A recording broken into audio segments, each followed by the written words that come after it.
احسن كليون بي تو بي حتخدم معاه هو هذاك اللي هو يكونتاكتيك الاول ماشي انت اللي تكونتاكتيه، باسكو نهار اللي يهضر معاك حيكون ديجا قرر بلي راه حاب يخدم معاك ولا على الاقل راهو مهتم لي سيرفيس ولا لي برودوي تاعك.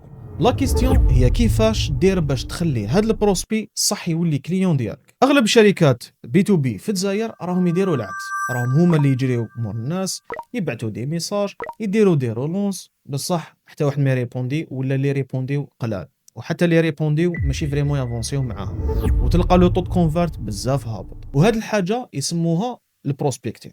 بصح اسكو فريمون هذا واش راهم يديروا هو البروسبكتين ولا لا؟ بالنسبه ليا نشوفوا هذا عيار برك، وفريمون ما راوش راح يخلي لونتربريز تاعك صح تسكايلي. وهذا ما يعنيش راني نقول اننا نتخلاو على لا بروسبكسيون كوميرسيال، بصح واش رايك لو كان نزيد واحد الكونسيبت في لا استراتيجي كوميرسيال تاعك اللي يسموه الليد ماغنت؟ مانيش نهضر على الليد ماغنت اللي نعرفوه في البي تو سي تاع الاي بوك الباطل ولا روبينز اكسيتيرا. البي تو بي الليد ماغنت هو حاجه فريمون سبيسيفيك وفريمون اوتيل للكليون ايديال تاعك، لدرجه انه راح يعطيك المعلومات تاعو ويسنى في الروتور تاعك. خمم فيها، اذا واحد عطاك النيميرو تاعو ولا الايميل تاعو باش يدي حاجه من عندك، راهو ديجا قال لك عندي هذا المشكل، راني محتاج سوليسيون وراني انتريسي. هذا ماشي ان ليد بارد، هذا ان كليون بوتونسيال راهو ديجا رفع يدو وقال لك راني هنا. في البي تو بي كاين 4 انواع تاع الليد ماغنت اللي لازم تعرفهم واللي صح يمشيو، وكل واحد مخدوم لمرحله معينه في الباين جورني تاع الكليون ايديال ديالك. النوع الاول هو الاوديت باطل، وين تبروبوزي تاوديتي حاجه سبيسيفيك في الشركه تاعهم باطل. مثلا شركه تاع سيبر سيكوريتي تبروبوزي دير اوديت تاع سيكوريتي اي تي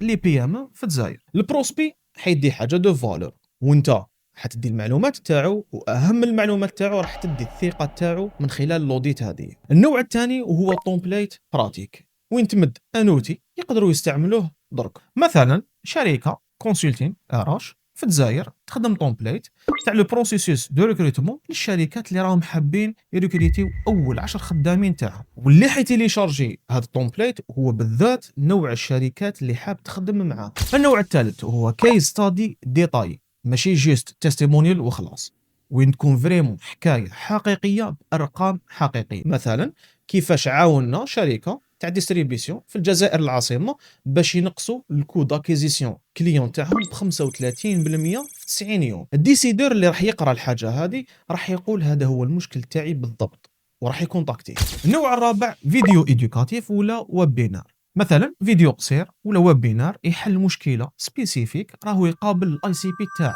ويكون باطل بلا ما تبيع له والو. في الاخر حيقول في راسه اذا كان الكونتينيو هذا باطل هكا، ايماجيني كيفاش حتكون الخدمه تاعك. السيستم ساهل، ديفيني برك المشكل اللي يخلي الكليون ايديال تاعك يضيع دراهم كل يوم، خدم حاجه تحل جزء من هذا المشكل باطل، حطها قدامهم وخليهم هما يجوا لعندك. هذا هو السيستم تاع الليد ماغنت. ودركا ما بقى عليا غير نقول لك ان شاء الله تكون استفدت، واذا تشوف باللي شي واحد من النتورك تاعك صح راح يفيدوا الفيديو هذا، ما عليك غير تبارطاجيه، ممكن هو تاني يستفاد. واذا عندك كاش كيستيون ما عليك غير تخليها تحت في لي كومونتير.